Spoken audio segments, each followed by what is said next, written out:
Alors, la question, comment les paroles vont demeurer en moi?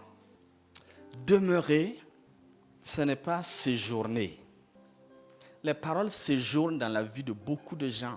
C'est pour cela que ça ne fonctionne pas. Les paroles doivent demeurer. Déjà, quand tu es en visite, tu es en séjour.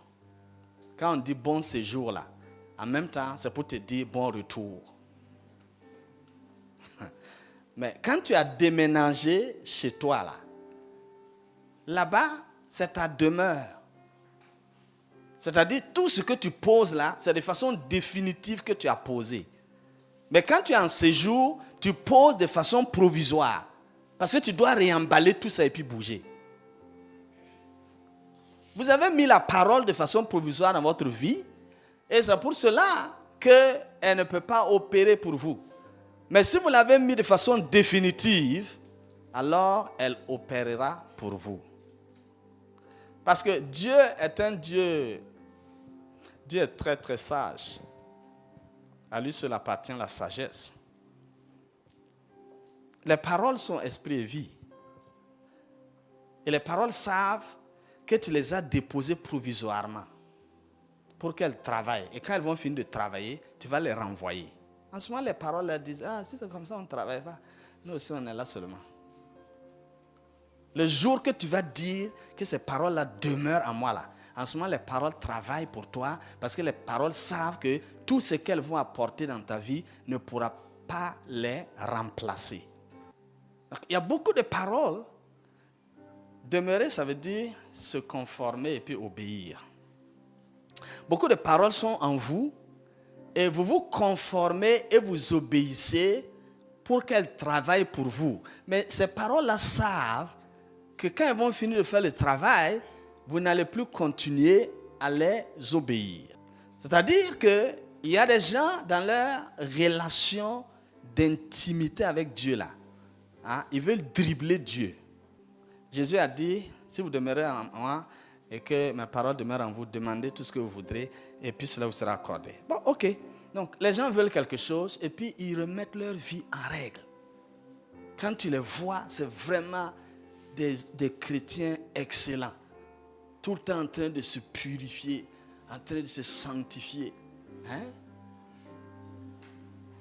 Et ils sont en train de gêner.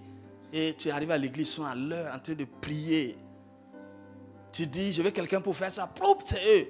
Très prompt. Toi, tu penses que tu as gagné un merveilleux chrétien. Or, les paroles qui sont en lui, là, savent qu'elles séjournent dans sa vie. Parce qu'en fait, il les a pris, mettre en lui le temps que ça travaille pour qu'il gagne ce qu'il veut là. Et quand il va gagner ce qu'il veut, il va les vider dehors. Donc les paroles là disent, non. Nous, on ne travaille pas pour lui parce qu'il n'est pas honnête. Ces motivations-là ne sont pas vraies. Bon, maintenant, toi, tu es homme de Dieu là. Tu ne sais pas ça. Et tu insistes seulement. Tu dis à Dieu d'intervenir. Donc, à un moment donné, Dieu dit, ok, je vais lui donner un peu pour que tu comprennes ce qui se passe dans sa vie. Et Dieu laisse une porte qui s'ouvre et puis la personne gagne un peu de ce qu'elle a demandé. Ça ne sera jamais tout, puisque Dieu peut lui donner 40%, 50%, 60%, pour que l'homme de Dieu la voie et sache ce qui se passe. Donc, quand le gars a gagné 40% ou 50%, alors on voit que le zèle là commence maintenant à baisser. On voit qu'il n'est plus bouillant. Il commence à tiédir. On voit que les choses dont il s'en méfiait, maintenant c'est lui qui a le courage maintenant de faire ça. Et en ce moment, l'homme de Dieu commence à voir que vous n'avez plus le temps pour venir. Je suis désolé, vraiment je n'ai même plus le temps. Parfois à l'église, je suis étonné. Les gens ont le courage de s'arrêter devant moi pour dire que je n'ai pas le temps. Est-ce que toi tu connais mon programme? Normalement tu dois fermer ta bouche, tu ne dois même plus me dire que tu n'as pas le temps. Si moi je sors mon programme te montrer là, toi tu vas laisser pour toi. Toi petit comme ça là, tu n'as rien d'abord et puis tu n'as pas le temps.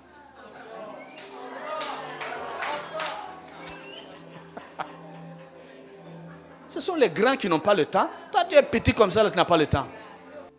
Parce que les paroles ont travaillé un peu. Et maintenant, tu commences à les vider un peu. Or, elles se connaissent. Qu'est-ce que la loi dit? Les 10 là sont ensemble. Si tu as obéi aux 9 et puis tu as laissé un là, tous les 9 que tu as obéi là refusent. Ils sont tous ensemble. Et les paroles sont comme ça aussi. Comme on t'a donné 40% là, tu as fait sortir quelques paroles et puis tu as gardé les autres maintenant pour travailler avec. Les autres maintenant disent, quand tu as fait sortir, nous aussi on sort avec les autres. Parce que chaque chose que tu veux correspond à des paroles. Donc les gens sélectionnent les paroles pour faire entrer selon ce qu'ils veulent. Et depuis que les gens ont appris qu'il faut prier selon la parole, ils bossent les versets pour pouvoir prier. Tu crois que Dieu va se laisser dribbler comme ça?